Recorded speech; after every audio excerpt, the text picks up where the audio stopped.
Ma'am? Yes, you can start. We'll start with the video.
Hey.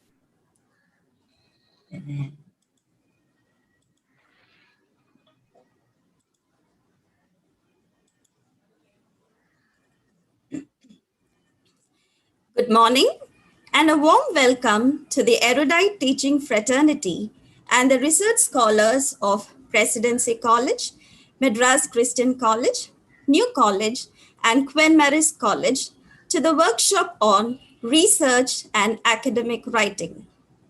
I am Vinita Francis, Assistant Professor of English, Queen Mary's College, and I will be the organizing secretary of today's program. Let us commence the program with a Tamil Thai Varthu.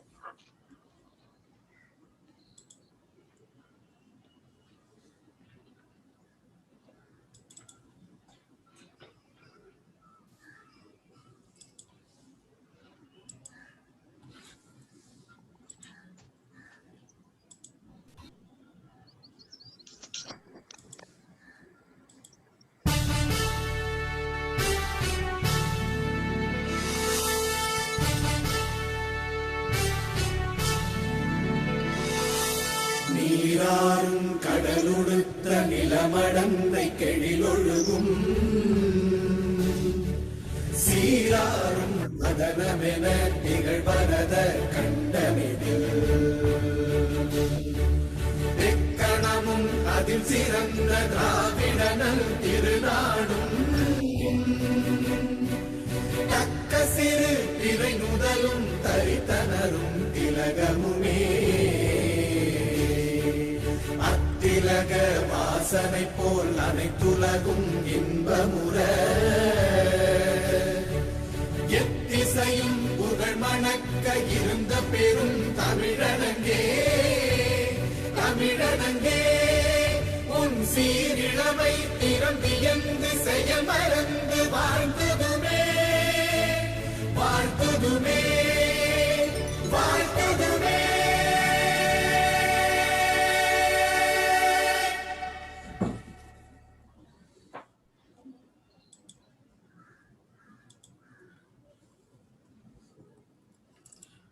planning for a year, sow rice. If you're planning for a decade, plant trees. If you're planning for a lifetime, educate people is a Chinese proverb. There are many ways you can make an impact on the world, but there is no greater impact that you can make than spreading education and empowering people who will empower and teach people, who in turn will empower and teach more. Effective leaders help others to understand the necessity of change and to accept a common vision of the desired outcome. This collaborative venture has become possible today because of the kind patronage of our dear principal, Dr. Uma Maheshwari, and the visionary outlook of a head of the Department of English, Dr. Maria Preeti Srinivasan. If your actions create a legacy that inspires others to dream more, learn more, do more, and become more, then you are an excellent leader. Dr. Preeti, you're an excellent leader. In spite of the pandemic situation, Dr. Preeti has been organizing academic programs like webinar series of lectures, making the most of the BA English program, and the orientation program for postgraduate students. Let me introduce Dr. Maria Preeti Srinivasan to this forum. Dr. Maria Preeti Srinivasan, Associate Professor and Head of the Department of English, Madras College, did her doctoral research on the life writings of Australian Aboriginal, Indian Dalit, and Adivasi women with a focus on their empowerment. Her research proposal for her doctoral research secured for her the Endeavour Award for the year 2006, sponsored by the Department of Education, Science and Training, Government of Australia. She received this award from the then Prime Minister of Australia, Mr. John Howard, on his visit to India. Under the aegis of the award, she was a visiting scholar at the School English, Media and Performance Studies, UNSW Sydney, till October 2007. She received an Australia India Council Fellowship in 2008 as well.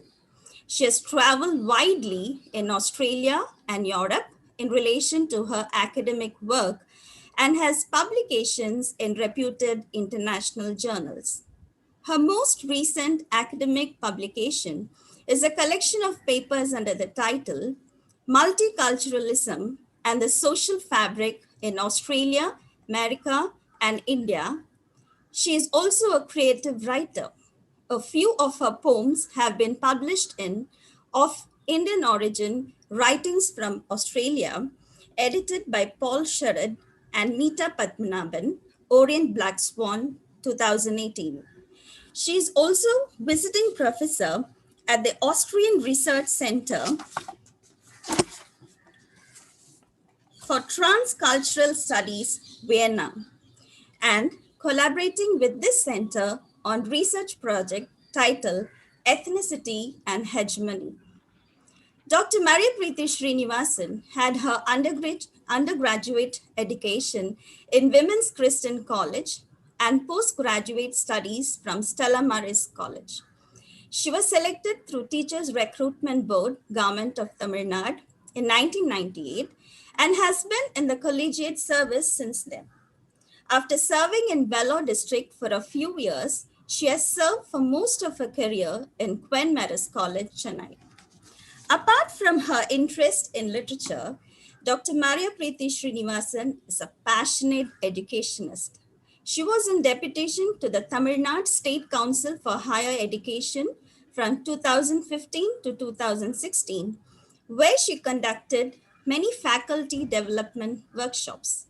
She was also a member of the team which prepared the state plan for Rashtriya Uchatar Shiksha Abhiyan, submitted to the Ministry of Human Resource Development in 2014. She has also worked in preparing teaching and learning materials for State Council for Education, Research and Training. She is editor of the state-sponsored book, The World in Your Stride, a course on communication development, which is a bridge course for new entrants to arts and science colleges. I now request Dr. Preeti to deliver the welcome address.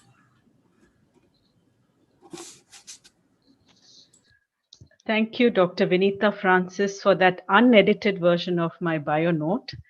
Well, I'm not embarrassed. I just see it as an opportunity to inspire the young learners we have today. And I felt that it was providential that you shared all those details. Um, so I am very fond of this expression, turtle on a fence post. So you know what that, you might guess what that means. If there's a turtle, you see a turtle on a fence post, you you can immediately infer that it didn't come there on its own. Someone must have put it there. Okay, so I also see myself as a turtle on a fence post with so many generations of teachers and mentors behind me. And today I am here because of my colleagues and friends from three leading institutions, New College, Madras Christian College, and Presidency College. I'm also here because of the principal of Queen Mary's College, who has been so gracious to let us have this program and been such a dynamic and motivating force in the college. A word about the principal of my college, Dr. Uma Maheshwari, though she isn't present on this occasion, is that Madam leads by example. She is a very hard-working person, very passionate to see change and growth, and any progressive idea immediately gets her consent. So we are so encouraged to do more. So we have a lot more things in the pipeline only because we know our principal, Dr. Uma Maheshwari, is there for us and she will support anything that is in the interests of the students and the college. So having said that, I do welcome Dr. Bashir Ahmed of New College, a long-standing acquaintance and professor of English, whom I have known for a few years now. And I thank you, sir, wholeheartedly. In spite of your dual role as principal and head of the department, wearing two hats, as it were, you have made time to come here today and you have encouraged your students to participate in this program. I'm so grateful to you, sir. And I'm also thankful to you for your um, exemplary work in research and in the college, and also for being an excellent educational administrator.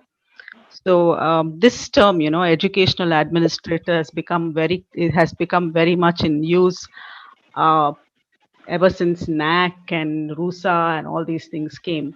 And we certainly, every institution is certainly better off for with leaders like Dr. Bashir Ahmed. So I welcome you, sir. Thank you for coming. I extend a warm welcome to Professor Sivaraman. You're here, sir? Sivaraman? Yes. And who is representing the head of the Department of Presidency College, Professor William John Bosco, who is not able to be here today. And I thank you, Dr. Sivaraman, for being a friend of the Department of English Queen Mary's College. Yes, sir? Okay. And I would like to place on record that the idea of a collaborative venture was, mooted when we had other programs together. Dr. Sivaraman and Dr. Ramakrishnan have been very supportive of all that we do at Queen Mary's College. And the most recent program in which they supported us was the orientation program for our postgraduate students. We had an excellent program, and where they took, we had good Q&A sessions and very interactive, and they gave their feedback on the work of the students, answered their questions, and I'm so grateful to Dr. Ramakrishnan and Dr. Sivaraman for all that they mean to us at Queen Mary's College. I'm deeply indebted to another friend, Dr. Mekala Rajan, for collaborating with us today. Dr. Mekala Rajan, Associate Professor and Head of Department at Christian College, has been associated with me from maybe 2014, where we met at a conference that was hosted at Queen Mary's College. And ever since then, we have had several occasions to meet. Another link between us is Dr. Samuel Rufus, who is also a friend and well-wisher of all our endeavors at Queen Mary's College. I would like to state that all that we have done in this pandemic period has received immense support from Dr. Samuel Rufus, beginning with our lecture series in July 2020. We did a lecture series titled Literature in Times Like These. So we were responding to the pandemic and trying to help people connect or reflect on their experience of the pandemic through literature. And ever since then, we've had so many programs. One was the making the most of the BA English program for the first year, the new entrants, and then we had the next one, the PG program, and now this is for our MPhil and PhD scholars. So I'm extremely thankful to these colleagues from the collaborating institutions. My heartfelt thanks to and a warm welcome to Dr. Usha Alagappan, who has been very supportive of probably every research scholar in the city. And anyone can ask her for help, for articles, and you just need to give her your research proposal, and you will have a plethora of articles sent to you or suggested for your reading. So I'm so pleased and thankful that Dr. Usha Alagappan has given her consent to speak to us in the afternoon session, and I welcome her with all my heart. I welcome my colleagues, first of all, my fellow research supervisors, Dr. Bala Ambigai, uh, Dr. Sumati, and Dr. Priya, who are guiding our MPhil candidates and who have, mentored them and continuing to mentor them. Especially, this is a very crucial stage when they have submitted their research proposals, and it's like they'll be navigating the course for them. So I'm thankful to them and I warmly welcome them. I welcome each and every one of my colleagues at the Department of English, Queen Mary's College, and student participants of MCC, of New College and Queen Mary's College. And I cannot but express my heartfelt thanks to Vinita, who has been a great inspiration, to say the least. And when you are an administrator, you need a sounding board. You need to share your ideas, and that resonance is not flattery. That resonance that you hear, if it resonates with uh, your clear sense of judgment, it is the right way to go.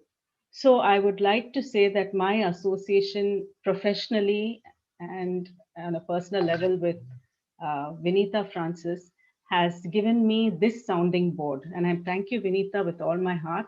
And I hope all the young people here will be able to have such friendships with like-minded people, with people who are progressive, who have intellectual pursuits, and maybe inspire them not only through our classrooms, not what we do in our classrooms, maybe inspire them through our friendships as well. So I thank each and every one of my colleagues and friends. And I have just one word to say that sums up everything that we are doing today, and that word is synergy. So I thank New College, I thank Madras Christian College, I thank Presidency College, I thank Dr. Bashir Ahmad, Dr. Anwar, um, and Dr. Sivaraman, and Dr. Meghala Rajan for making this event possible. And I want to say a special thanks to Dr. Anwar and welcome him to this occasion, because we have been discussing this, and probably the seed of this idea was sown in one of these conversations that we have had. So thank you, Dr. Anwar, and warmly welcome you. And we look forward to your keynote address. Having said that, I would take this opportunity to give my might to this program in terms of um, concepts. Um, so I just want to tell the students who are gathered here today, and also my colleagues, because we are in a paradigm shift in education, where documentation is very important, where everything is performance based, and performance is being evaluated constantly. And we are also, and in that paradigm, education for employability is one of the catchphrases. Now, this phrase, education for employability, has always bothered me because it means giving a skill, and probably a vocational skill or something that they can get a job with. Well, while this education for employability is commendable for its pragmatic approach, it does come into conflict with the larger objective of education. What is that larger objective? That larger objective is the making of an intellectual. If we see society today plagued with thoughtless acts of people, very thoughtless, I don't want to name those acts, we know what those thoughtless acts are. Acts which harm people, and they are done by intelligent people, but they're not done by intellectuals. Okay? Um, so we need to reflect on the thought life of students. What is the thought life that we are nurturing in our educational institutions? And that is why in all my workshops on academic writing, I emphasize that research is not about getting a PhD and getting a job as a lecturer. I emphasize the word getting a PhD and getting a job. So research is a life skill. Research is a life skill. So the training that you get in a research program, MPhil or PhD, equips you with skills for life, skills in relationships, skills in your workplace. For example, every sphere of life requires a research bent of mind. For example, if you become a journalist, you need to research. Your writings or your presentations should be well researched. If you're a public administrator taking a decision, your decision should be backed by research. So, simply put, research acumen shapes your understanding and decision making, whether it pertains to building a dam or linking of rivers or creation of equal opportunity for all in society, or simply something like just picking something off the shelf in a departmental store. It's your awareness, if it's being well informed, that makes you take whatever you take off the shelf, look at the composition of that stuff, and check out whether it's good for you or not. Okay? And a lot of thinking goes into the choices we make. um, and having said that, I want to share with you a template that we gave to our research scholars at Queen Mary's College. And this template, part of this template is what I got as a student when I was visiting scholar at University of New South Wales. And my passion for workshops on research and academic writing is because of what I learned as a research scholar at University of New South Wales. And when I landed in Sydney in University of New South Wales, I was given just a sheet of paper. When my supervisor met me, she asked me to answer these questions. All right. And when I answered those questions, I was able to write, I got my research proposal. My research proposal fell into place. My chapter outlines fell into place. So that is why, with these concerns in mind, because we have research scholars approaching us and saying, we want to do a PhD. So immediately we ask them, do you have a research proposal? So, go approaching somebody to do a PhD without a research proposal in hand is, I don't want to be critical, but it means that that thought hasn't gone into it. There's no quest on your side. And when a research scholar asks, Madam, what can I do for my research? We say, do what is closest to your heart. And now when I share this template, you will get to see what I mean.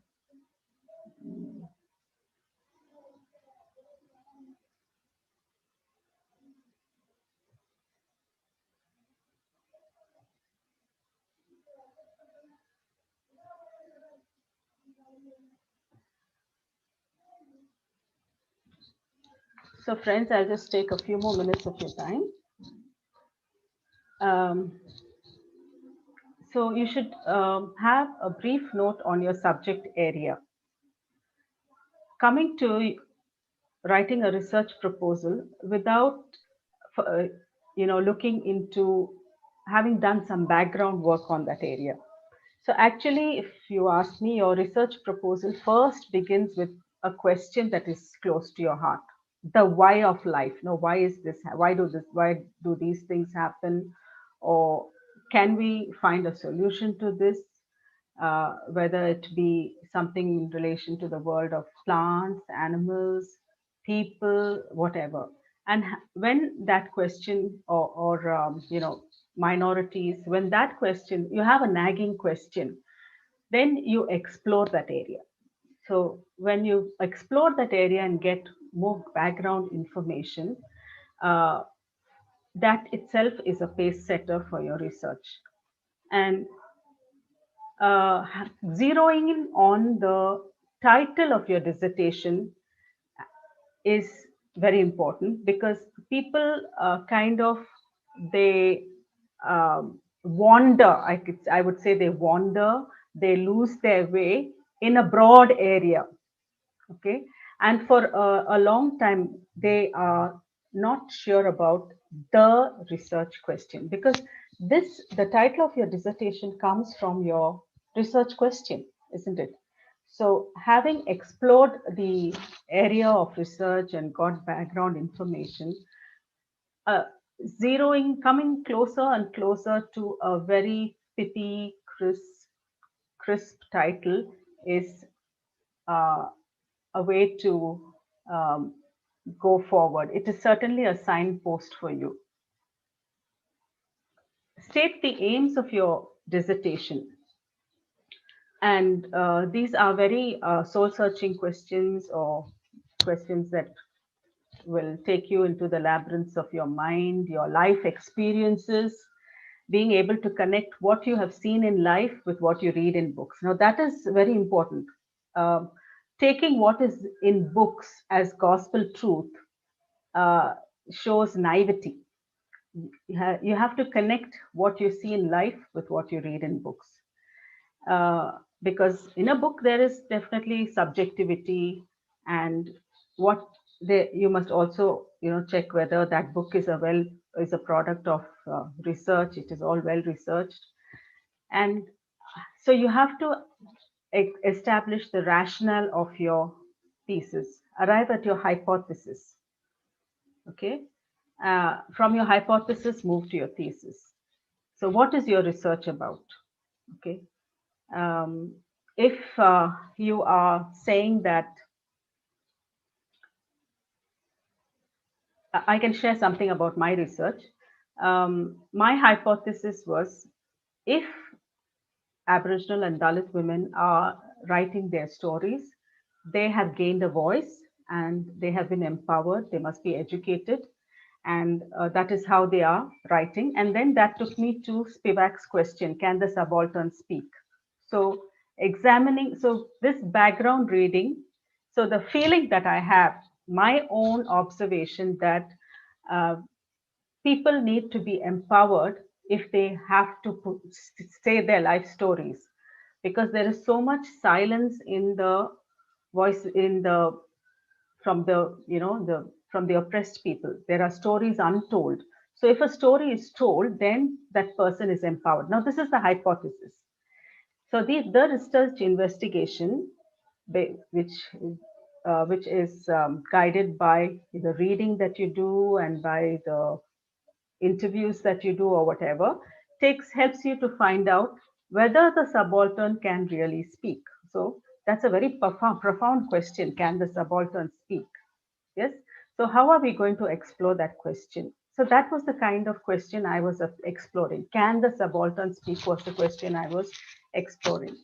And state why it is important to you, why it is important to society, why it is important to the academic fraternity. And if you have something that to say that you think has not been said, well, you have to present what is original about your argument. And believe me that all of us think that our ideas are original, and we are so conceited about that. And by, as you do more reading, you will find that all your ideas have already been explored. So this is the thing about research. You will find that a lot of your thinking resonates with somebody else's thinking. All right. And they might have articulated it very well, and they might have gone even beyond where you have reached. And that is what will launch you into another orbit in your research. Well, this is the review of literature. I don't need to explain this. And finally, your theoretical orientation. So your extensive, intensive reading will help you to, and also your personal convictions will, whether you're feminist as a person or whether you're Marxist as a person, whether you have a certain ideology, whether uh, uh, you are passionate about nature conservation, all these convictions will go into forming your theoretical orientation. And then it'll be easier finally to work out your chapter outlines. So having said that, dear students, I have actually eaten a bit into the time and interests of the resource persons, but I just wanted this to be a pace setter. I just wanted this to be a pace setter for the program. And being a lover of music, I found a song that will inspire you. And Vinita and I wanted to share this song with you. So both of us thought of this song. And I request Vinita to play this song for you. Yes, ma'am. Before that, I thank Dr. Preeti for her invaluable insights on clarity, conciseness, and the rationale for sound research. I would like to mention that the vision statement written by Ma'am Farusa was well appreciated by MHRD. I thank Ma'am for her kind words, and I have personally learnt a lot from her. Thank you, Ma'am. As Ma'am said, we have a song here which is in line with the words and ideas of Preeti ma'am. This song will infuse in us the spirit of learning and set the pace for today's program.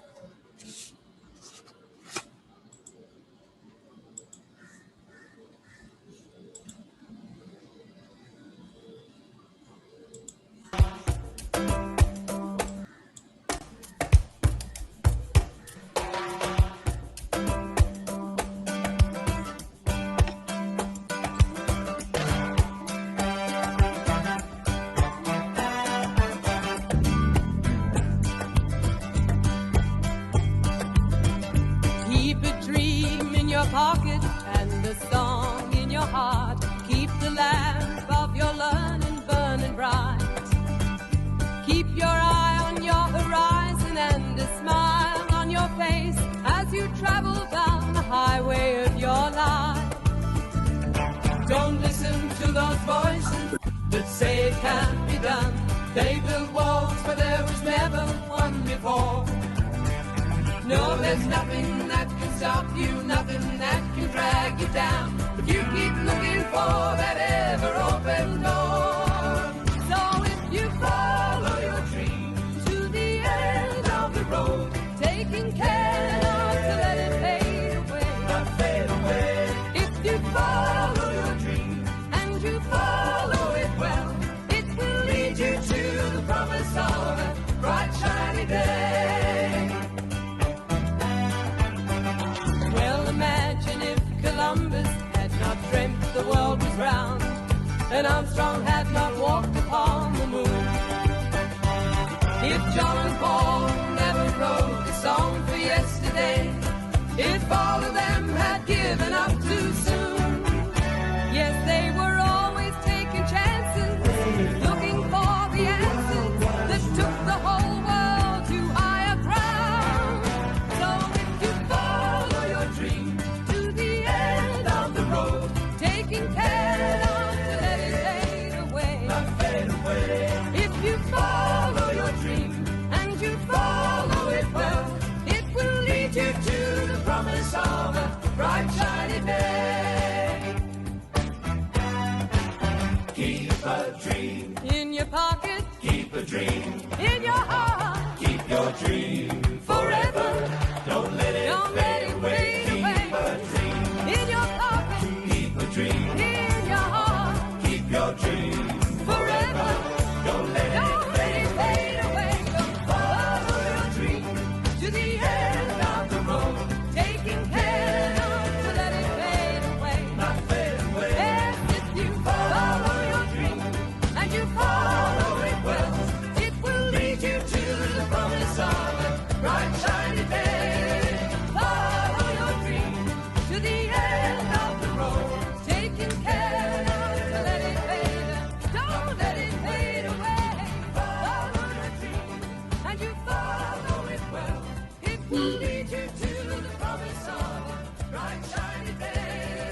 Follow your dream to the end of the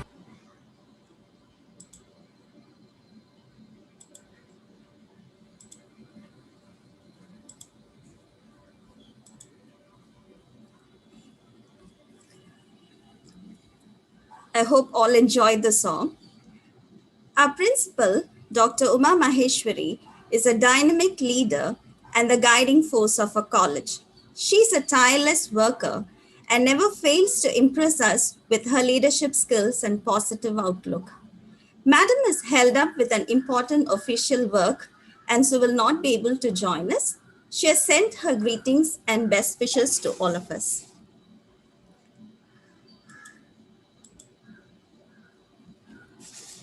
Quality is never an accident. It is always the result of intelligent effort, says John Ruskin.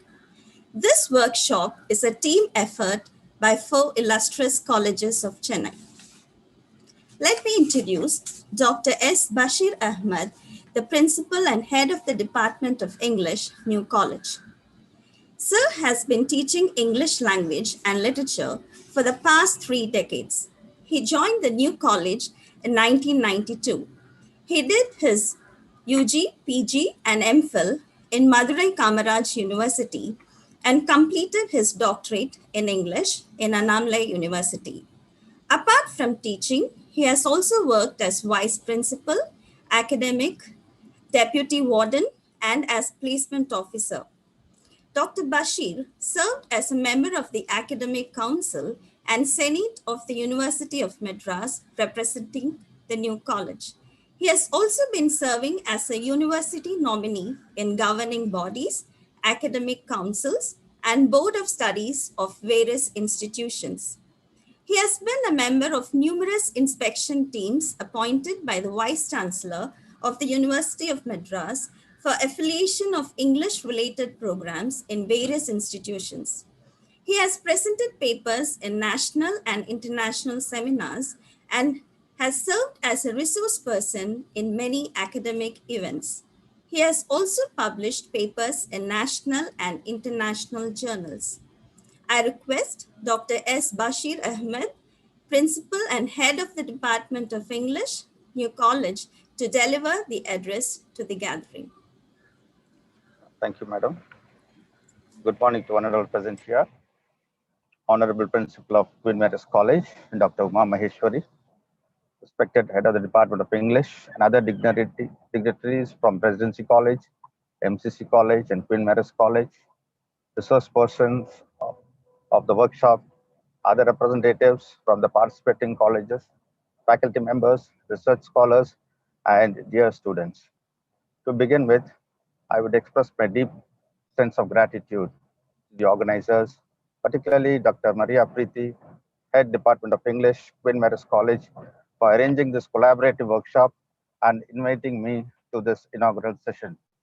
I thank the Department of English, Queen Mary's College, for including our college as a participating institution in this event. In fact, I am looking forward to more collaborative ventures by the English departments of all the participating institutions in future. All of us are aware that writing academic English is a major challenge faced by our students and research scholars today. The absence of regular system to teach academic writing skills in our universities and college is perhaps the reason for inadequate writing skills in our students and researchers. All of us experience the need for teaching writing skills when we evaluate the dissertation and assignments submitted by our students. In my experience, I found that most students do not distinguish between formal and informal expressions. The problem of poor writing skills is probably worse in other departments. It's therefore essential to address the problem by holding special programs like this workshop. I am delighted to know that my colleague, Dr. Anwar Sadat Parambat, is one of the resource person in this event. I wish this program all the very best. On behalf of the Department of English in my college, I express my gratitude to the organizers for arranging this program, and I wish the participants all the very best. Thank you. Thank you, sir. Thank you for your best wishes. Thank you so much. Let me introduce Dr. Shivaraman, Associate Professor of English, Presidency College. Shivaraman sir has 16 years of college teaching, preceded by 4 years of school teaching in both private and government schools. His area of specialization is Indian drama in English, education, and assistive technology for persons with visual impairment. He has served as a subject expert on the Board of Studies, Stella Maris College, Chennai.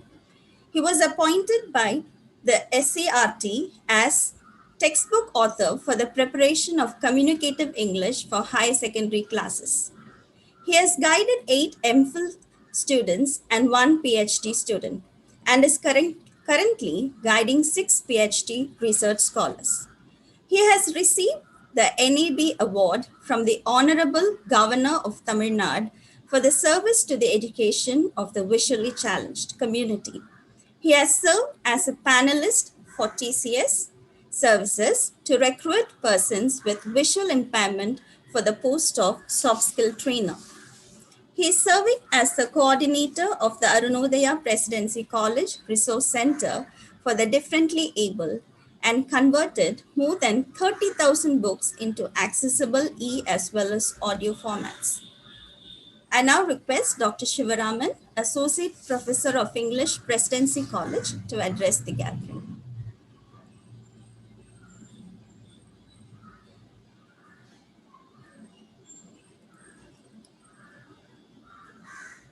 Ma'am, will sir be doing the expert comments? I think Professor William John Bosco has not joined us today.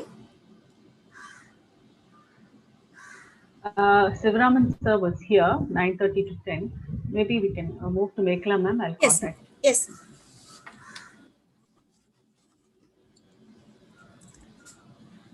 Mekhala Rajan, Associate Professor and Head of the Department of English, Madras Christian College, did her research on imagery in biblical wisdom literature.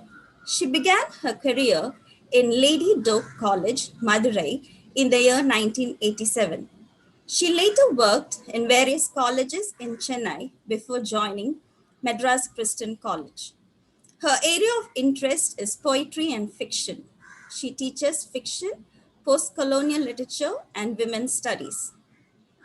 Madam has a certificate in leadership and human resource development from CLHRD Mangalore. Also, Master of Theology from International Institute of Church Management, Chennai, and postgraduate diploma in psychological counseling from Christian Counseling Center, Vellore. She has guided 26 MPhil students and at present is guiding 5 research scholars for PhD program. She has presented 21 papers in national and international conferences and has received Best Paper Award twice. She has also published 7 articles and was the co-editor of 2 books. Sorry for the disturbance.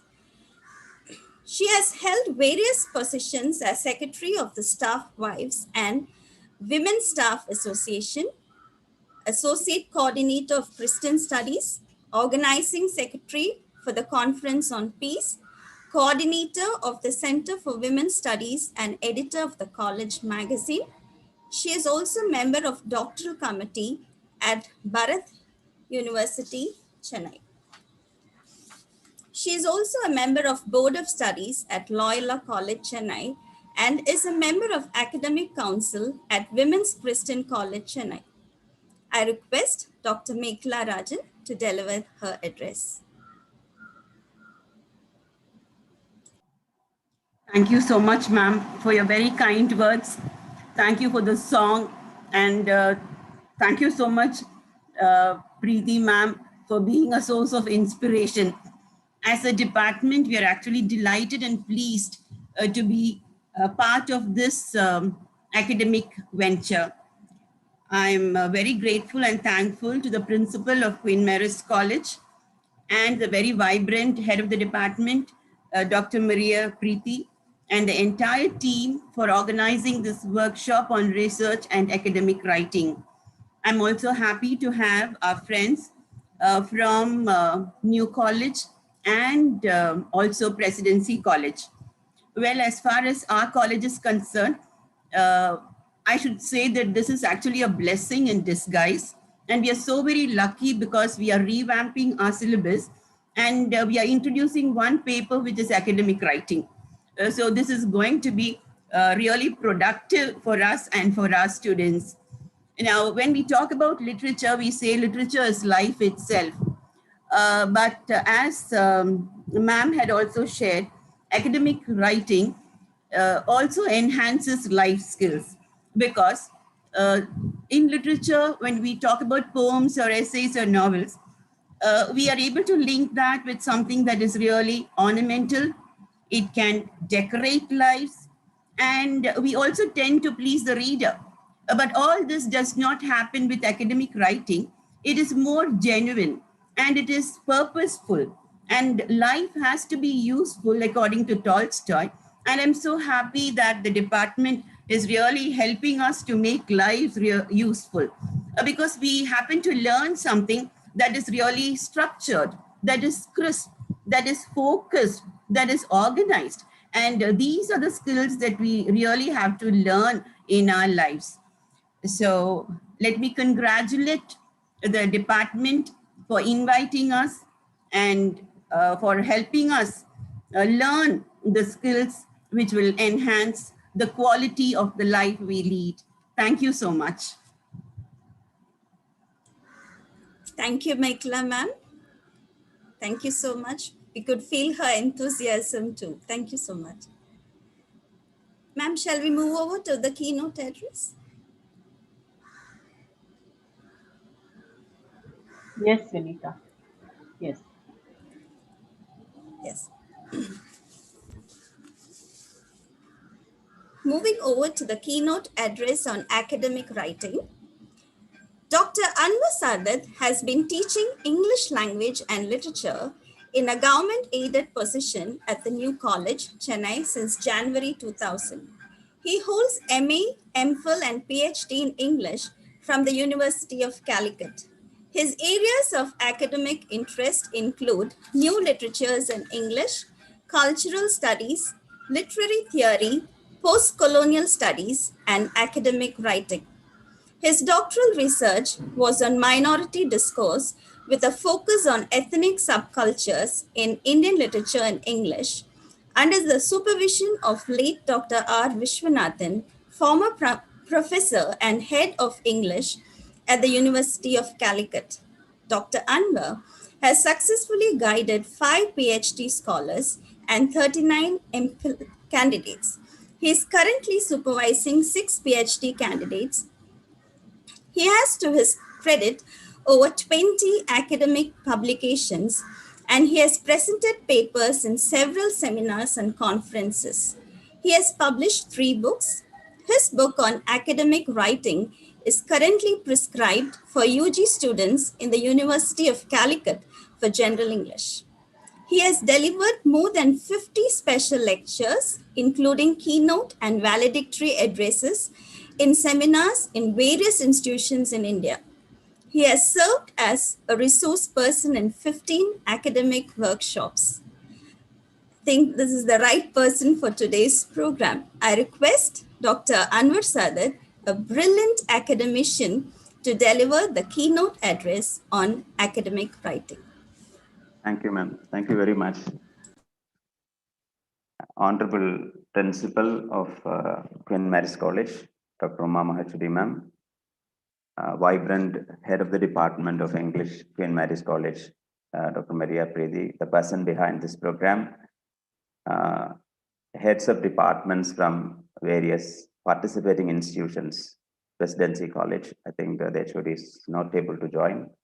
MCC College, Dr. Megla Rajan, Dr. Shivaraman, Presidency, Dr. Samuel Rufus, Dr. Vinitha Francis, the organizing secretary, other resource persons for today's event, Dr. Usha Lagapan, Ms. Anuja, research scholar from Presidency College, and faculty members from various institutions. Happy to see my head in charge, Professor Sarmat, also in the meeting. Students and research scholars. I'm really delighted to be part of this event. I'm also grateful to my principal, Dr. Bashir Ahmad, for allowing this collaboration and facilitating in all the possible ways to, participate this program. The students, as well as students, faculty members, and research scholars have joined this program from my college. I'm very happy about that. In fact,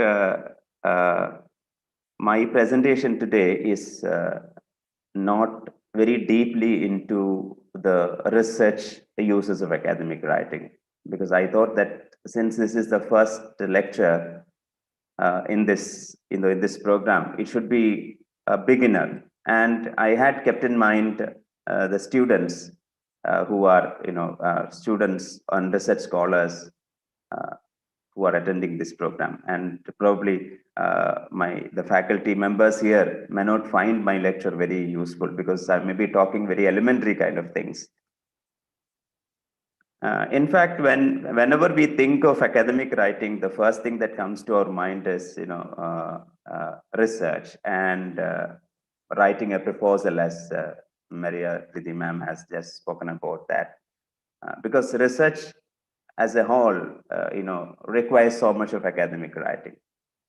Writing seminar papers is mandatory now, and publishing papers in care-listed journals is mandatory now.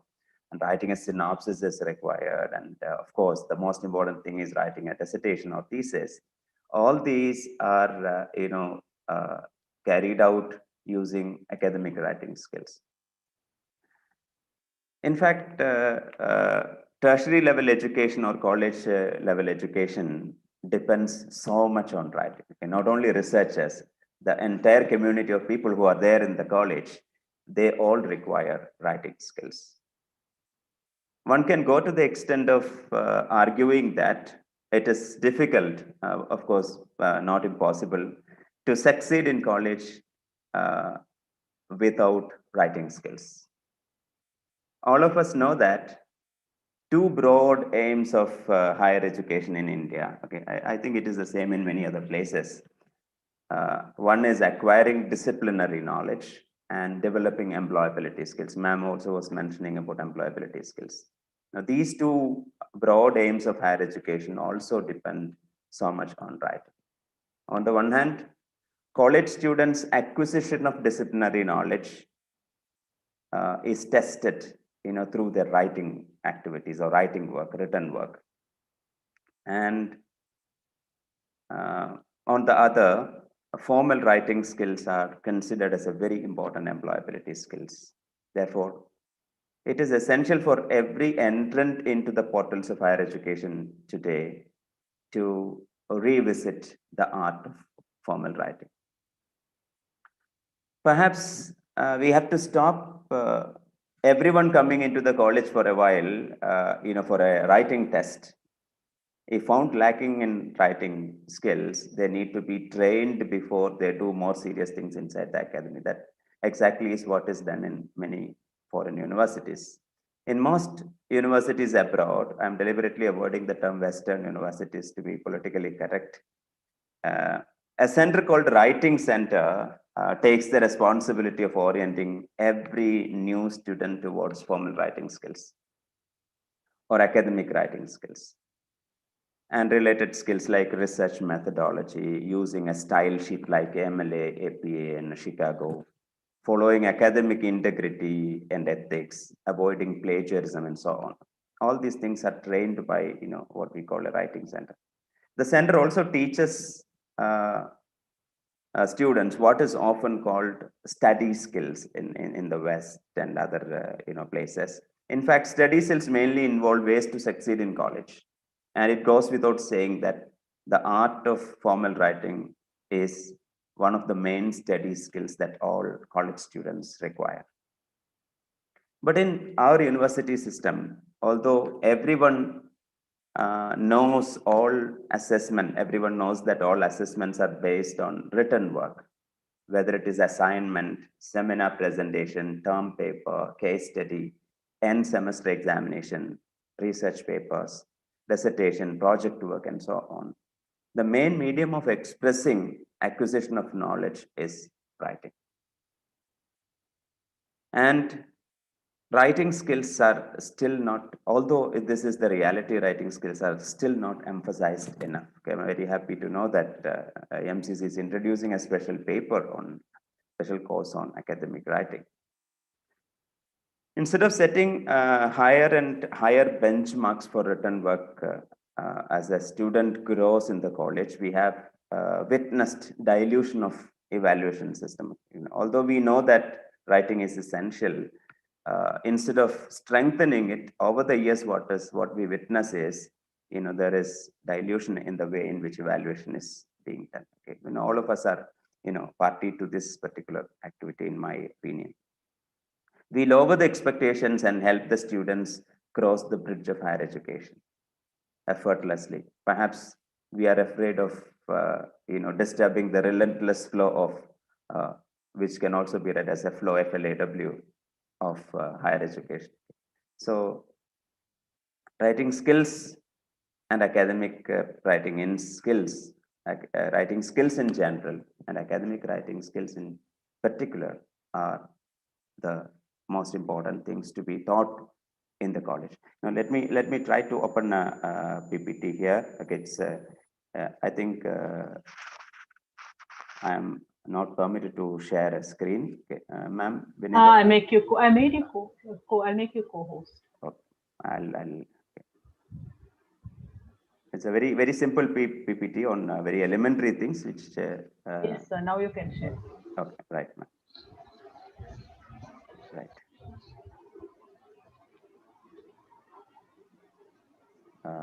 Okay. I hope this bit is visible. Okay.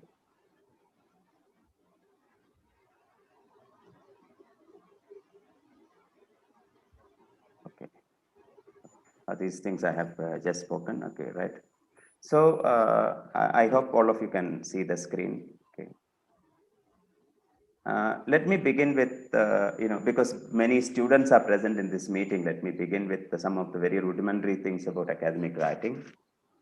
What exactly is academic writing? Okay.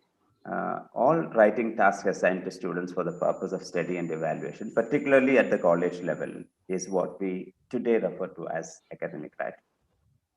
These writing tasks assigned to students include essay writing, seminar paper writing, term paper, case study, project, dissertation, and so on. And we understand that academic writing is defined by its purpose. Okay? It is not a normal writing. It is prepared for a particular purpose. Every academic writing assignment has a very specific purpose behind it. I'll be going into details a little later. Just very elementary comments I am making here. And academic paper also is characterized by so much of formality and seriousness, not only in the use of language, but also in the subject matter. And an academic work is also characterized by systematic and logical ordering of ideas and objectivity, okay, use of reliable information and export sources, referencing, and so on. Okay. Academic tasks in the college mainly involve, as all of us know, the ability to write clearly and logically, okay, following certain techniques, conventions, and styles, which can be mastered by practice. One thing that we have to always emphasize is that academic writing is not like creative writing. It is not anything inborn. It can be practiced. Academic writing skills can be acquired by anyone by consistent practice. Writing in that sense is to be treated as a skill like swimming, cycling, using a computer, driving, okay, which all of which can be perfected by consistent practice. It is simply speaking, the more you practice, the better writer you become. Okay. So all writing work carried out for studies, particularly in the college, come under academic writing. That's a point that I want to emphasize here. The writing task in the college may be called by different names. Of course, we call it, different departments may call it different names, because in some places it may be term paper, it may be dissertation, some places it may be thesis, it may be a project to work. Anyway, a work in academic writing is used across disciplines. All disciplines require that. Probably the need of academic writing is more felt in humanities, because we don't have much of tables and things to show. Rather, we have to express everything in the form of writing. Academic writing is, as I have just mentioned, is different from creative writing, and other various informal or fictional writings. Unlike creative writing, the writer's personal feelings and creative reflections are not encouraged in academic writing. Unless the assignment question demands, and probably certain assignments, narrative writing probably may demand personal reflection, but even there it has to be written in a different manner. Every academic writing task is completed following a certain process, okay, a kind of process, certain processes are being followed in academic writing.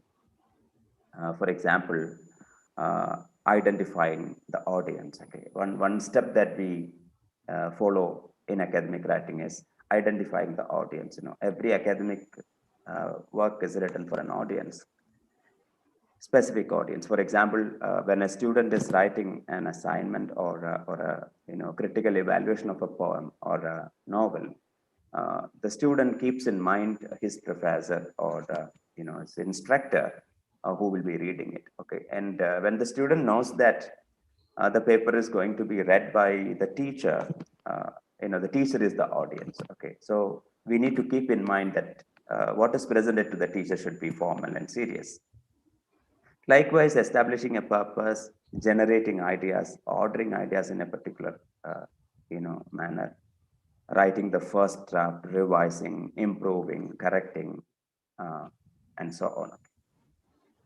And here, as a very important first step, I would like to differentiate between academic material and non-academic material. Everyone in the academy is expected to use academic material, okay, for academic writing purposes. Okay. Now, academic material include academic materials include academic books, university databases, peer-reviewed journals, seminar or conference papers, dissertations and theses, research reports, and things like that. Whereas non-academic material include newspaper, magazines, website, material, videos from YouTube, okay, and blogs and things like that. Mobile networking, the posts that we share in mobile networking applications. So all these things come under non-academic material. What is basically expected is that when a person is engaging in academic writing activity, he or she is expected to make use of only academic material. Of course, there are occasions when we may have to use the non-academic material, but non-academic material are to be used sparingly, only if that particular assignment demands. Suppose, for a media studies student may have to analyze newspaper articles. Okay.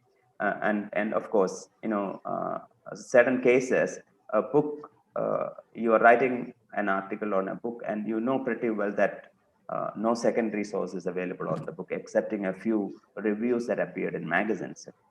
In such cases, you may have to use magazine article also. So I'm not saying that non-academic materials are not completely banned, but authenticity of an academic work depends so much on the authenticity of the material that is being used. All these categories of books that are listed under academic material, are prepared by academicians, and they are prepared keeping in mind certain fundamental rules. For example, all these people take responsibility of the statement that they have made, and they have given proper referencing for what they have cited, and there is no categorical comment. Okay, so these things you can find in academic sources. Therefore, academic writers depend on credible sources for information, ideas, and opinion. Generally, religious texts, newspapers, periodicals, Wikipedia, and other web sites where the information can be altered by anyone, okay, are not considered reliable sources. To put it in other words, any material with suspicious credentials, bias, any material with which contains bias or agendas or fabricated truths cannot be considered credible and hence not suitable for academic paper. However, there is, as I have told you, there is no total prohibition of in academic writing on the use of non-academic sources. Okay. One is expected to rely more on academic material. In terms of the structure and presentation of the subject matter, there are many differences between an academic paper and a non-academic paper. While the former is formal and follows a well-defined pattern, the latter is informal and without predictable patterns. Okay. In every academic work, the pattern is predictable. However, as essays, academic and non-academic papers may be sharing, for example, one particular form of academic writing called essays. There may be certain commonalities, in non-academic essays as well as academic essays. So here are some of the characteristic qualities of academic works. Academic works usually contain formal language, okay, formal language and words less frequently used in informal conversations. And academic papers will have more of technical terms or the words typical to the discipline. For example, when a person belonging to the English department is using academic language, there is a possibility that he or she uses a large number of technical terms in literature. Okay, imagine we speak about poetry. We use certain, for example, stanza forms and all that. We don't say that there are 3-4 line stanzas and 1-2 line stanza. Rather, we may use 3 quatrains and a concluding couplet. Okay, this is the technical language. Likewise, we may talk about personification, we may talk about metaphor, we may talk about alliteration, allegory, and things like that. Okay, so when a person in English department makes use of these terms, it is understandable that he has very clearly defined his audience. Okay, he knows that people who are reading his paper will definitely be able to follow that. Okay. Whereas, when you write a paper in a newspaper or a popular magazine where the audience is wide public, such kind of technical terms may not be used, cannot be used very frequently, as frequently as we use in academic paper. Another characteristic thing is that the signal words, we may use signal words to indicate organizational pattern. For example, words like words that are broadly classified as discourse markers, however, perhaps, nevertheless, things like that. Okay. So in order to show transition from one idea to another, in order to move from one important point to the next, and to, for example, to show an exception, all these words like discourse markers we make use of. And there is, in academic writing, the introductory paragraph will be very distinctive. Okay, it may not be, sometimes an article that appear in a newspaper or a magazine may start with an anecdote or something like that, whereas formal introductory paragraph containing a thesis statement will be the hallmark of an academic paper. And there will be longer body paragraphs with each sentence having a specific purpose. Okay, so introductory paragraph will be distinctive. Body paragraphs, okay, will be distinctive. Body paragraph will contain sentences. Each sentence you can decide which particular purpose each sentence is having. For example, there may be sentences that serve as a topic sentence. There may be sentences that serve for substantiating the ideas, and transition, quotations, things like that. That's very definable. Now, a person who is trained in academic writing will be able to very easily decipher, each and every sentence, the purpose of each and every sentence. But this cannot be done in a non-academic papers. And elaborate explanations of the central idea or argument will be there, and supporting documents will be incorporated. Quotations will be there, references will be there. And quotations and references will be taken only from credible sources. They will be cited properly in the text as well as, at the end of the text. And wherever others' ideas and opinions are incorporated, the body paragraphs, as direct quotations, it may be used as a direct quotation. It may be used as a paraphrase or summarizing. Wherever others' ideas are used, it will be acknowledged, and others stand on the issue discussed in the paper will be there. But usually we do not normally use expressions like "I think" and "in my view" and things like that. In order to achieve greater objectivity, we don't use such kind of terms. And there are, in generally speaking, tables and precise figures. And of course, when we cite sources, there will definitely be a bibliography or work cited. And sometimes certain things that we mention in the paper may require elaboration. We use things like endnotes, and an academic paper will have a very clear conclusion. And you can also see that the paper is reviewed by someone. Okay, it is free from mistakes. Usually, we call certain process of reviewing called blind peer reviewing. It may be a double blind peer reviewing, that two people have reviewed it. People who are reviewing it may not know who the author is or where the paper has come from. That is why we call it blind peer reviewing. So these are some of the characteristic features of academic writing. Whereas in non-academic kind of writing, we usually use simple and high frequency words. Now, while we use less frequently used words in academic writing, we use high frequency words and phrases informal, sorry, non-academic writing. And language use in a non-academic work is suitable for a larger audience, okay, and therefore it's most often non-technical and the vocabulary is simple, and the introduction is usually very small or short, and situating the subject matter of the essay in the context. That may be the function of the introduction. There may not be a thesis statement, what we call thesis statement, and the main body paragraphs are short in length. They don't worry about the length of the paragraph, and ideas are elaborated well.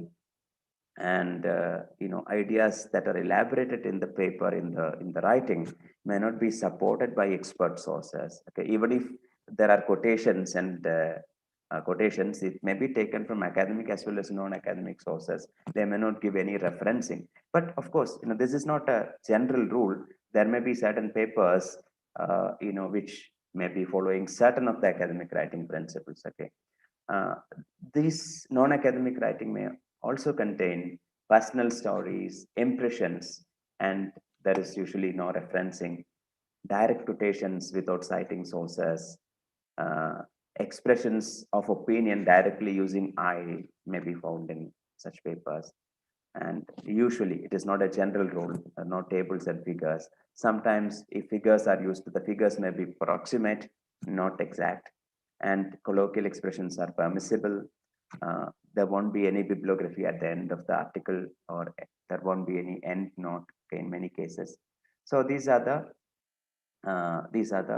things. Now, having said this, for a person who is beginning to learn academic, okay, need to know how to get ready, how to venture into academic writing. Now, we know that academic writers are referred to as scholars or academicians, and their writing is described as scholarly writing. Okay? And therefore, academic writing is writing produced by scholars for other scholars. This we need to keep in mind. Students who produced academic papers are presenting themselves as scholars. A scholar's work bears testimony to systematic study and the use of authentic material and evidence. Therefore, academic writing carries so much of importance. It is a very important and serious work. Academic works are either submitted to an education institution or an instructor, or published in academic journals as scholarly papers or as books, an academic publisher, okay, published by academic publishers. And usually, if a book is published by a university press, okay, that you can very clearly understand that this book is from an academic publisher. Okay, there are non-university academic publishers as well. For example, Routledge is a publisher. It is not connected to any particular university. The process of writing followed in both these is same, and writing essay, assignment, following the process will enable the students to write scholarly papers at a later stage in their education. If they learn academic writing in the college, the main advantage is that they will be able to write scholarly papers. If it is taught at the beginning of undergraduation or post-graduation, they will be able to use this skill at a later stage in a more vigorous manner, although they also have to use it in their examination and other things. When an academic, I should also mention here that, one important thing today about academic writing is that academic institutions and publications today, whenever a paper is published, submitted for publication, every paper is, put through a plagiarism test. And in many universities abroad, there is a system called honor code. Okay, that is, every student who is signing up for an academic program in a university will have to sign an agreement that called honor code, which indicates that he or she will abide by the principles of academic integrity and things like that. Okay, so these are some things that to make students understand that academic writing is a serious work. Okay, so even when a paper is written to be read by the teacher, okay, and not by wide audience, when it is published in a journal.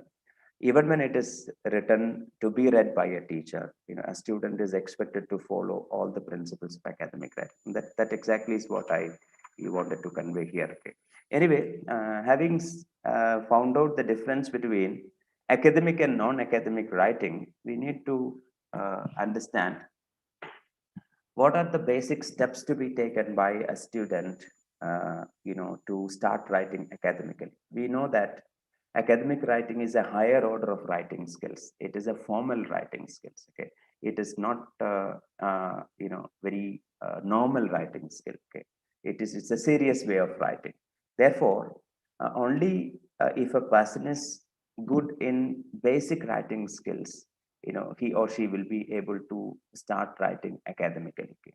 So the first step is one of the a few steps are identified as very elementary steps to master, okay, academic writing skills. For example, one can start with free writing. Okay, free writing, as the name suggests, is writing without any kind of restrictions. Okay, one needs to be uh, developing basic writing skills through activities like free writing. Okay, writing on anything that comes to one's mind. Okay, that is one way of developing writing. Okay, because all of a sudden, if people are made to put to write, research proposals, dissertations and term papers, what happens is that because they do not have an experience of writing, even particularly in this age of social media and mobile networking sites, people communicate using shorter messages and shorter, shall we say, text. Writing an elaborate piece may be very challenging. Okay, so free writing is one step that they can take. Free writing is like warming up activity before a game. Okay, so a person who is engaging in free writing should encourage oneself to write something every day. Okay, something every day. There is no pressure on what is to be written or how it is to be written and things like that. Because free writing is not going to be shown to anyone. Okay? It is to be a personal kind of writing.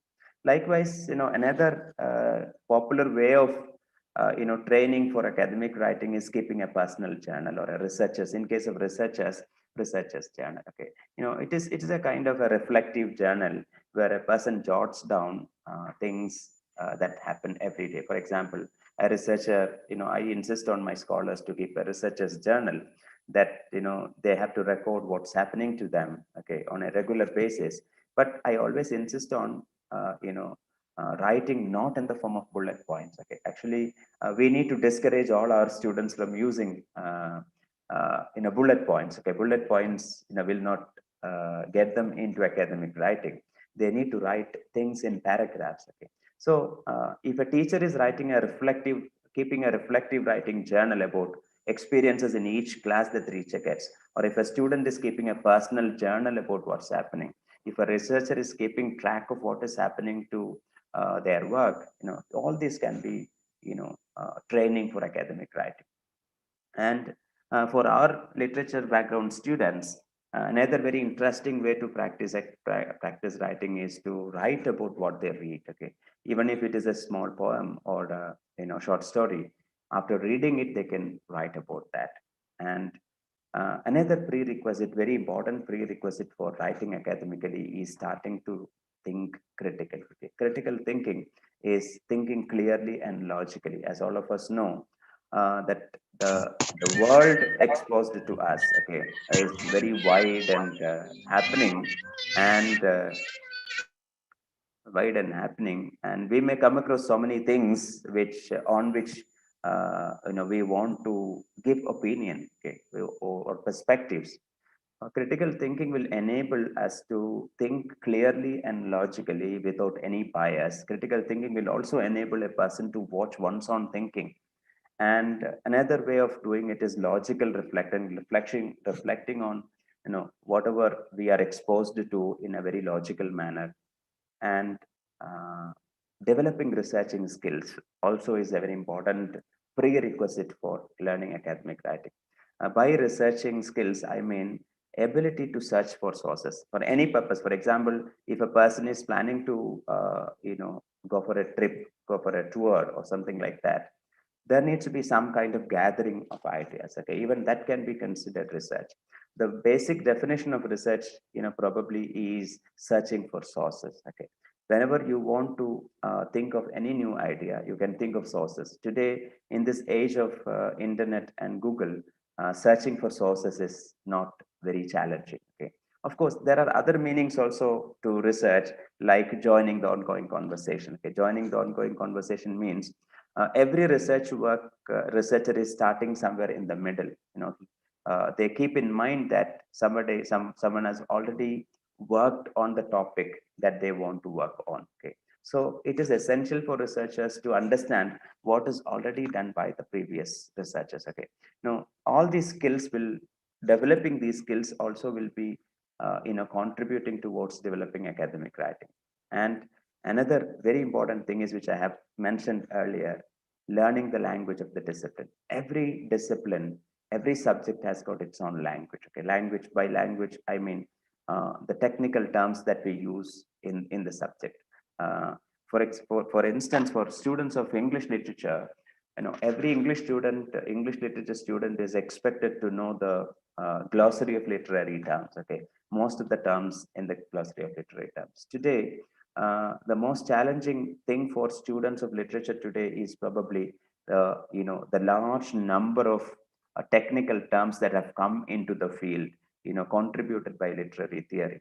I remember when I was in the first MA class at the University of Calicut, the first class was the first class that I attended in the university was won by my head of the department, then head of the department. Okay, and as a person who have studied in a very conventional UG college, I was not exposed to so many of these technical terms. And the very first class itself, the professor used a number of critical terms associated with post-structuralism, postmodernism, and things like that. And none of these words were familiar to me. And it was a big shock as a student. Okay, likewise, today's students are surrounded by a lot of technical terms uh, that come from literary theory. Learning these things also will be a primary step towards learning to write academically. Coming to the features of academic writing, we can summarize the features of academic writing in three words. One is formal, second is objective, and the third is technical. I have already mentioned these things, but I want to present it in a more systematic manner. Okay. Academic writing, the moment a person thinks of academic writing, he or she should think of three things. One is formality, objectivity, and technical aspects. We call it formal because it is used in a formal language. It is a formal writing. It's a style of formal writing, and we use a lot of academic vocabulary. For example, we make use of words like academic word list, words from academic word list, AWL, okay, academic word list words we may make use of, and of course other technical terms from our subject. Okay. Objectivity because academic writing is written in an impersonal tone, okay, using a language which is independent of the author. Okay, it is not a personal reflection. Okay, and we use an impersonal tone or language which is independent of individual in order to make the writing more acceptable. Okay, therefore objectivity is of paramount importance in academic writing. Third thing is that everything is organized in an academic paper in a set pattern. Okay, and apart from using technical terms, we follow a prescribed style. For example, MLA style of documentation. For instance, a quotation will be followed by a parenthetical citation and probably an entry in the works cited. Okay, so these are technical aspects. And having understood the basic features of academic writing, we need to know the process of academic writing. Uh, all levels of academic writing requires following a particular process. Okay, The process can be broadly, as in all writing programs, the process can be summarized in 3 words. One is pre-writing, writing, and revising. Okay. So these are the 3 terms. Even when a person studies, technical writing, or if a person studies copy editing, okay, all those kind of things, these terms may be familiar to them as well. Okay. In pre-writing stage, the most important thing is deciding on what to study or investigate. Okay, right? Every academic work is on a predefined topic or predefined subject. Okay, choosing a subject. Okay, or one may begin the work with a tentative or a final topic or a title. Okay? And another very important pre-writing step is, understanding the purpose of this writing and the audience. Okay, right? And another important step is, apart as we finalize the title or as we create a tentative title, an extension of the title is what we call thesis statement. Thesis statement, in fact, is the conclusion of the study. Okay, so we normally follow in academic writing, particularly in humanities, we follow a style of writing called inverted pyramid style. Okay. In inverted pyramid style, the discussion start from the conclusion. Okay. So what we discuss first is the conclusion. Okay. That is, thesis statement is the conclusion of the study. Thesis statement is the central argument of the study. Of course, this thesis statement, which comes in 1 or 2 sentences, need to be elaborated, of course, that by using so many premises and chapters and things like that. Okay. Right. So that is in pre-writing, this is one important step. And second important step in pre-writing is gathering information or expert sources. Okay, expert sources, as there was a mention of the services rendered by the American Library, we need to get sources from academic works. Today, there are so many journal consortia and other university databases which are accessible only to institutions. Every individual may not have access to that, but a college or a library may have access to such resources. Collecting information or expert sources basically means, of course, the work primary sources, secondary sources, and tertiary sources. This is what I mean by primary sources are the primary texts, or in literature, for example, the texts on which the study is conducted. Okay, any text may be anything. It may be a video, it may be a movie, it may be books. Okay, that is what we call primary sources. Secondary sources are writings on the primary sources, and tertiary sources, or the third type of sources, are works that are not directly connected to the primary or secondary sources, but maybe things like literary theory and other general writings, which may be related to the work that we do. Okay. Why I mentioned this is that there are several occasions when we evaluate dissertations and academic works done by students. I came across many occasions when students do not differentiate between secondary sources and tertiary sources. Okay, primary source, of course, is known to many, but secondary sources and tertiary sources are confused together. Both are treated as one and the same. And the third step in the pre-writing is creating a framework. Okay, framework is every once thesis statement is finalized, we need to decide the premises. Okay, the premises through which we will be delivering the content. Okay, the premises of the study. Okay, so that need to be arranged. What we usually do is preparing a blueprint of the paper, preparing an outline of the paper. Okay, that exactly is what I mean by creating a framework. Okay. So I think the second stage is, I think I'm not exceeding the time allotted to me. Please alert me, Vinitha ma'am. Writing stage, that is second stage, is writing stage. Writing the this stage involves writing the first draft. Okay. To write the first draft, the most important skill required is paragraph writing skill or essay writing skills. Okay. Probably in every course on academic writing, the most important thing to be learned by a student is paragraph writing skill. In academic writing, paragraph is the smallest important unit in academic writing. Okay. Probably the smallest as well as the most important unit of academic writing is paragraph. Okay. So there is a definite structure for a paragraph, okay? And there are certain elements that are required in a paragraph, okay? These skills are necessary. I'll explain it a little bit once I complete this. Paragraph writing as well as essay writing. Revising and is the third step, okay? The prerequisites for revising is reviewing, editing, and language punctuation check, okay? These skills are required to do the revising, okay? So since academic paragraph is very important to academic writing, let me do a little explanation of what exactly is an academic paragraph.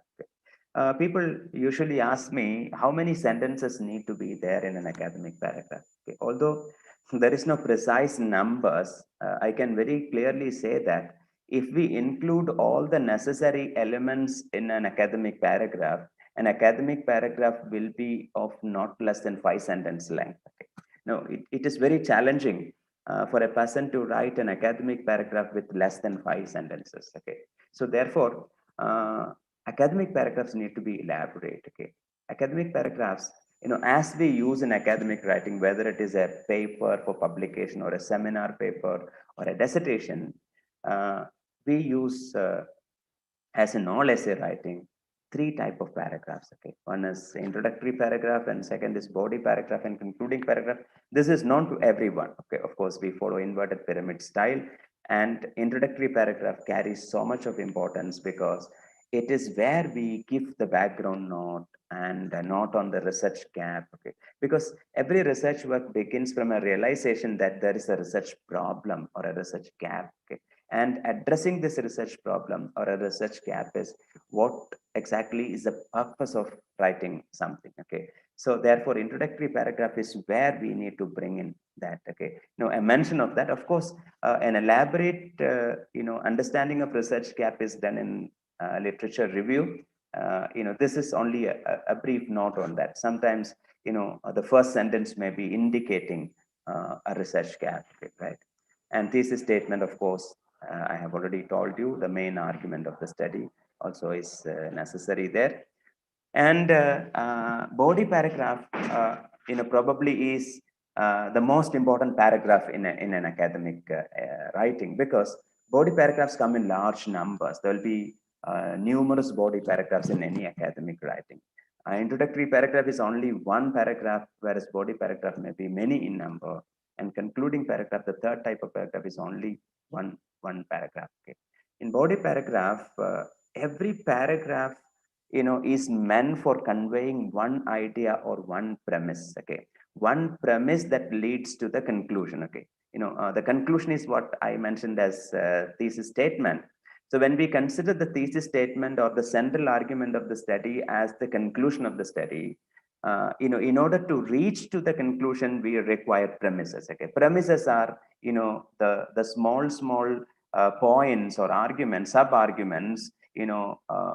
Together, when we compile all these premises, we'll be contributing towards explaining the thesis or the central argument. Okay, so every premise is explained through a type of sentence called a topic sentence. Okay, every paragraph presents one idea, and this one idea need to be explained using a sentence called topic sentence. Okay, and topic sentence need to be elaborated, and that exactly is what we call substantiation, and where it is this particular point that we use quotations. You argue that there is a particular problem in a character. What is the evidence? The evidence is a quotation from the text. Okay, and the third type of sentence that we use in a paragraph is transition signal. Okay, transition signal. How do we move from this point to the next point? Okay, in some cases, the transition signal can be the beginning of the next paragraph. Also, that also is possible. Anyway, this is a basic idea. It is in fact, each of these points that I have mentioned here, require sessions and sessions of, shall we say, academic writing workshops to elaborate and clarify. Due to time constraints, I'm not able to go deep into any of these things. I just want to set the stage for learning academic writing for the participants here, because particularly I have in mind the students, not the senior academicians. And of course, concluding paragraph is returning to the thesis statement, rephrasing the main premises is what we do. We do not introduce any new idea in the concluding paragraph. Rather, we rephrase what is already discussed there. And of course, essay is the word, the most suitable word that we can use to refer to all kind of academic writing. Even if it is a chapter in a thesis, it can be considered as an essay. If it is a paper, written to be published in a journal, it can be considered an essay. A paper, written to be presented in a seminar can also be considered as an essay.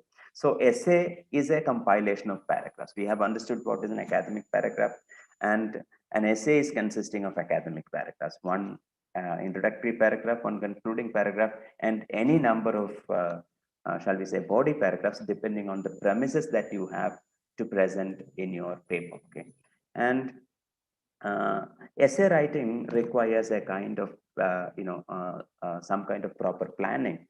Every essay should be written after preparing an outline or a blueprint, okay, for a visual organization of ideas. Okay, and another important thing in an essay is that the title of the essay is very, very important. Even when the title, even if it is for a dissertation or a paper to be published, title is very, very important. Usually, title is written in two sections. Okay, first we give a phrase and followed by an explanation. Okay, we give a phrase first and followed by an explanation. Okay, for example, suppose you are writing a paper on marital relationship as presented in the novels of Anita Desai.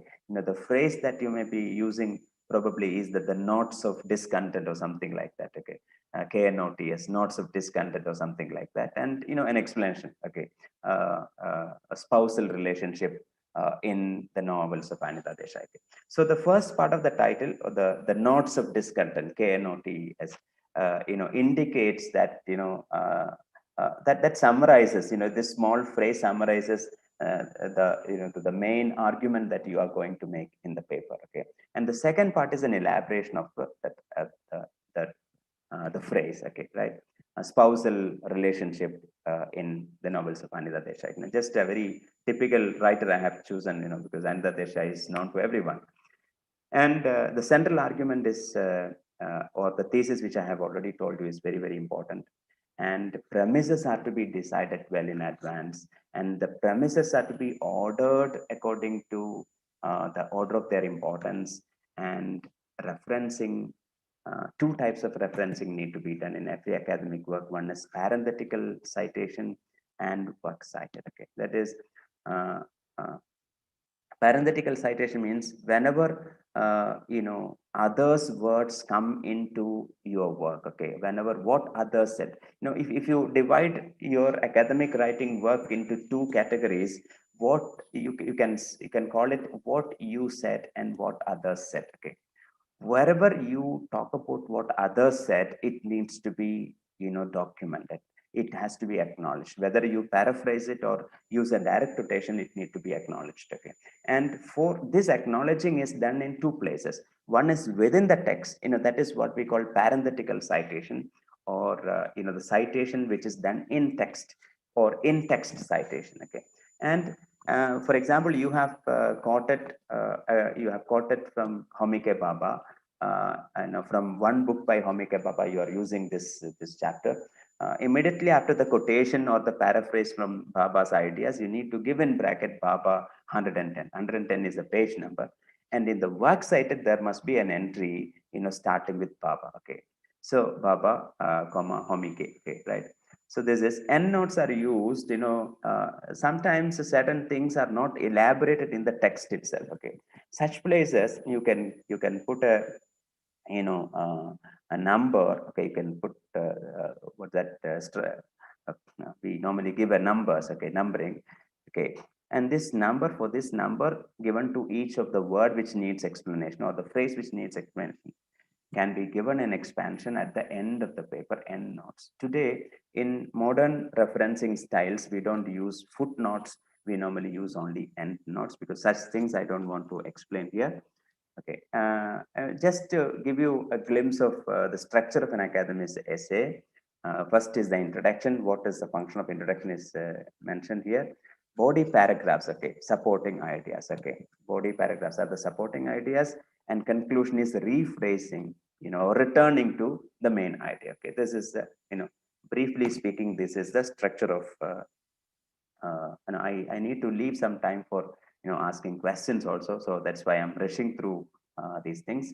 Referencing is of referencing needs to be talked about, because uh, it is referencing that differentiates an academic writing from a non-academic writing. Okay? So the first difference, that very noticeable difference that you see between academic writing and non-academic writing, is that academic writing will have referencing, whereas non-academic writing will not have referencing. Okay?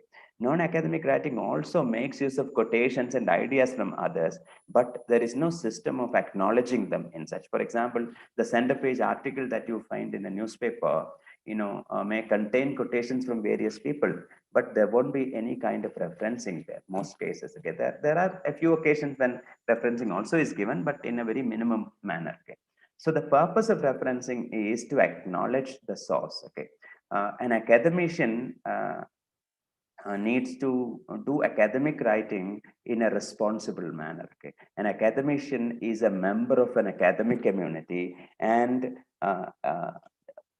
being a member of this academic community, an academician is expected to respect the ideas and opinions of other academicians. So when you take an article, uh, when you take an idea from another person, another academician, you need to acknowledge it. That is the simplest way of telling the purpose of referencing. So referencing is, a method of acknowledging the sources of information. Okay, of course, as I have told you, there are two types of referencing. One is parenthetical cite referencing, or in-text citation, and work cited, which I have already explained. Parenthetical citation is what we give within the text. It should be very minimum. In MLA style, we give only the last name of the author and the page number without any comma or anything. Okay, work cited is where we give elaboration on this. Okay, and if there is any additional information needed to be given, that is to be given using endnotes.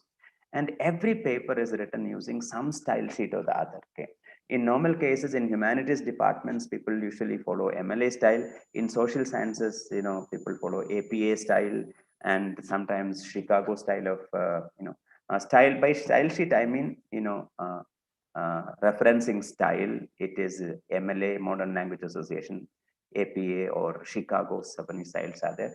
Each style has got, peculiar ways of referencing. Okay, once you start using a particular style of referencing, it is necessary that consistency need to be maintained throughout the paper. You cannot have one referencing using MLA style and another using APA and yet another one using Chicago manner of style. Okay. So this is about citation. At a glance, to put everything at a glance, to have a bird's eye view of academic writing that I've been talking about. Academic writing is basically serious and formal. Okay, uh, presuming the intellectual credentials of the audience. That the academic writing is, written. Academic work is written keeping in mind the intellectual credentials of the audience. The audience is a learned audience. Okay, every academic writer should keep in mind that his or her reader is a very serious reader, a learned reader. Therefore, not to we cannot underestimate the previous knowledge of our readers. Okay, readers' previous knowledge cannot be underestimated. For example, you want to talk about a novel, and it is not advisable to start summarizing the whole story of the novel. Okay, in an academic paper, because you need to keep in mind that this novel is known to your reader, the story is known to the reader. You can directly start discussing about the characters or the problems that you want to discuss with regard to this book. Therefore, understanding or presuming the intellectual credentials of the audience is a very important thing in academic writing. And there is a kind of defamiliarization using language. Defamiliarization in the sense that we deliberately use less frequently used words. Okay, we avoid contractions, we avoid so many regular usages, we avoid all kind of informal writing. Okay, and we become conscious of a high order of communication. Okay, this is not a normal way of communication. So many people complain that these academic papers are written in so tough a language. Actually, it's a problem with the genre itself. Okay, academic writing as a way of writing is definitely serious and complex. Okay, and it is not meant for ordinary lay persons or ordinary folks. Okay, ordinary public. Therefore, because it is meant for an intellectual audience, it will definitely be serious in kind. Okay, you need not insist on making your thesis understandable to everyone. Okay, your thesis need to be understandable only to people belonging to your discipline, people belonging to the academy and your examiners, and such kind of people. Okay, and one more very important thing is that for every statement that we make in our academic work, we need to take responsibility. Okay, we are not permitted to make any categorical comments. Categorical statements means closing reading. We have to give opportunity for others to contest our reading, to question our reading, and to propose alternative reading. That space need to be provided. We should not close readings by using categorical comments. Okay, and as I have already told, differentiating what you said from what others said is a very important aspect of academic writing. It is where we acknowledge the sources from which we have taken resources. With this, I am completing. I know that I have touched upon only a very elementary aspects of academic writing, because it is the first lecture. I thought that I can just open the discussions. I'm not going into details of anything. Uh, uh, I could not go into the details of any particular aspect, because each of these things requires so much of time, to explain. Therefore, I'm leaving at least 10 minutes for discussions. Thank you very much for your patient listening.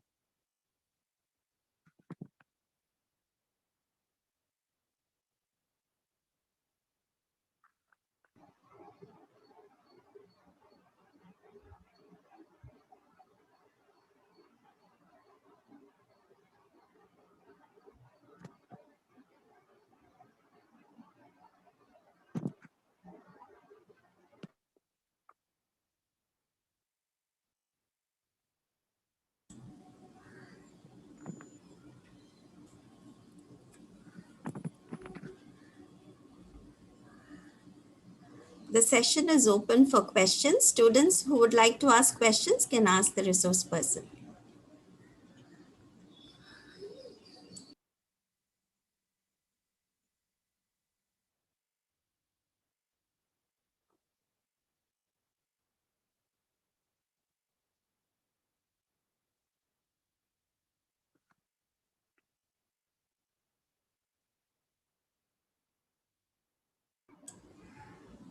You can text your questions you can text it in the chat box, or if I have muted you, you can tell me to unmute you.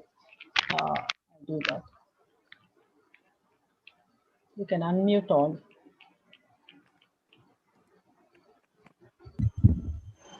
Good morning, sir.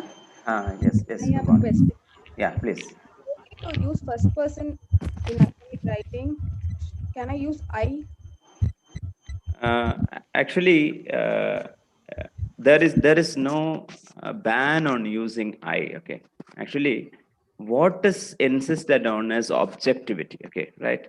Now, when you make a presentation in writing, you need to keep in mind that the ideas that you present should be objective, in the sense that your reader should feel that yes, it is acceptable. Okay, in order to make a person feel that it is acceptable, it is always better to use an objective kind of language without using I think and in my opinion and things like that. Okay, usually in some academic writing I have seen people using I, but I think at an early stage of developing academic writing skills, it is advisable not to use I and we and all that. Okay, rather, write objectively. Okay, right? As you become an expert academic writer, as you become a real scholar, you will have the liberty to use such things. That's what I wanted to explain. So we are supposed to use first person singular pronoun. No, that you are not expected to use first person at all. Okay, right? As a beginner, I think if you're an expert academic writer, of course you can use, but you need to use everything in a kind of objective manner. Okay, for example, when I read the article by Helen Siso, okay, instead of making this kind of a statement, you can say that after reading Helen Sisso's argument, it is understood that, okay, something like that. Okay, so indirect way of presenting it, not saying that you are involved. No, it is just better not to project our personal self in the academic writing, because it may affect objectivity. If you want more people to subscribe to your views, it need to be objective. I hope it's Can clear. I say something here, sir? Yeah, yes, ma'am, please. Abhisha, if you're talking about bringing your personal experiences and background to your study, then I think sir would say, yes, you can. Yes, ma'am. And I just want to give an example of a book called The Edge of the Sacred by David Tacey. He's an Australian, white Australian, and he grew up with all the conventional thinking of a white Australian. And this book is about Jungian philosophy and how he could connect to Aboriginal worldview as a white Australian. So the background to this thing was that David Tacey's sister suffered from asthma, and the doctors recommended that she should go to a very, very dry place. Okay, very dry atmosphere would probably be the only solution. So the family relocated to Central Australia, where the population is primarily Aboriginal. And so they had to, if they found themselves relating to them, connecting to them, understanding their Aboriginal view of land and Aboriginal spirituality. So this is the background to David Tacey going into Jungian philosophy about the racial unconscious, about spirituality, about psychic dreamings, and about so all these. So this is what I wanted to say. The I can be probably in the introduction to the work, and if you're connecting your personal, if it's a quest beginning with your personal experiences, then the I is justified. Thank you, ma'am. Yes, Thank ma'am. you. Very well explained. Thank you, sir. So there are some questions in the chat box.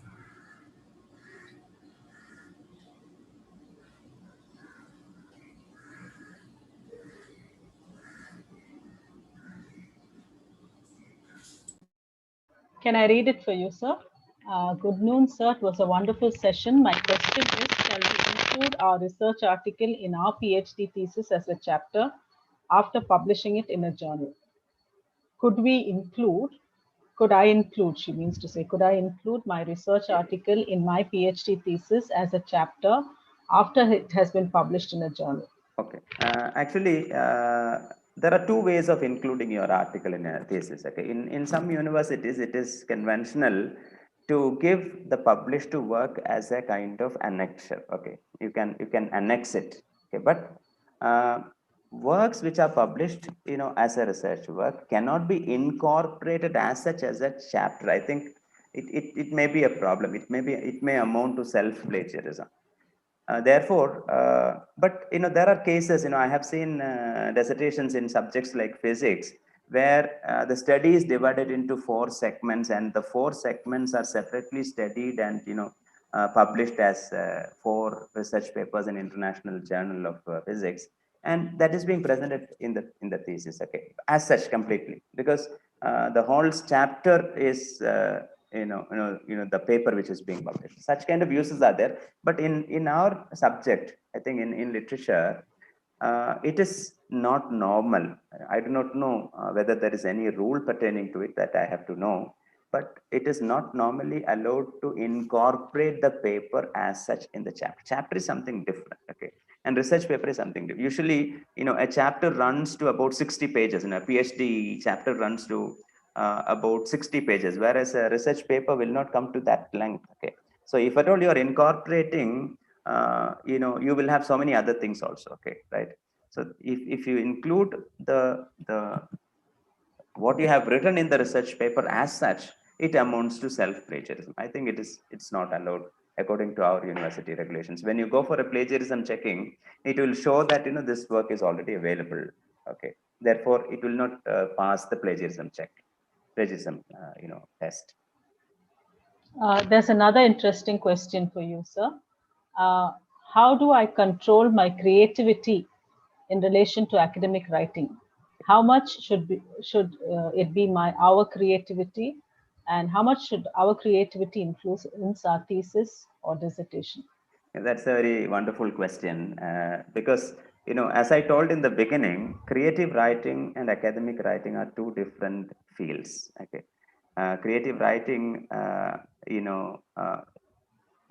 usually we are not permitted to incorporate creative writing in an academic work, because the aim of an academic work is very well defined, okay, right? Creative writing can be incorporated. For example, your project demands incorporation of shall we say stories, for example, okay, right? For example, your study is an ethnographic study, okay? Now, when you incorporate ethnographic study, you may be gathering data from the society directly, and you present, shall we say, the data collected in the form of testimonies and things like that, and present them in the form of stories. In such places, wherever there is a narration involved, you may be permitted to use some kind of creative kind of way of writing. But otherwise, we are not permitted to incorporate creativity. It is a serious formal writing, and therefore it cannot be mixed up with creative writing. But if the subject demands, as Preeti ma'am has told in the case of another example, there may be certain occasions, the project demands incorporation of narratives, okay? Such places you can use it as a narration, not, it cannot be incorporated with the main text of your academic. For example, it has got its opening paragraph and, body paragraphs and things like that. There you cannot incorporate. That's my understanding.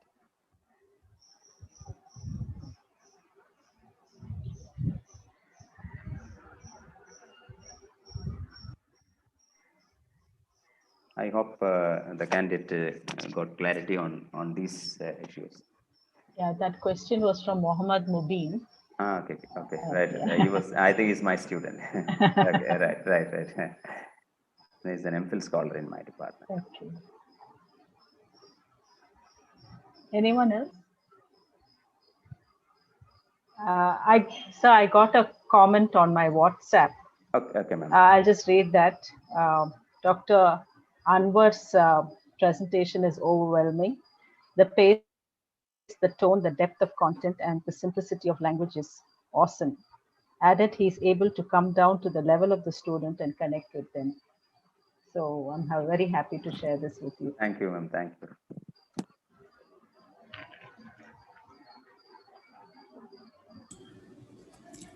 Thank you, Anwar sir, yes, for that profound keynote lecture on the mechanics of academic writing.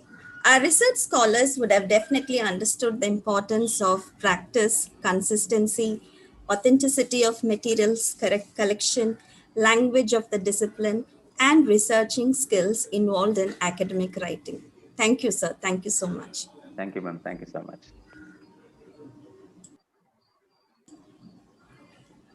We'll have a short break and we'll resume the session at 12 noon. Preeti ma'am, is that fine? Yes, Dr. Vinita. That's fine. Thank you. So, friends, see you back at 12.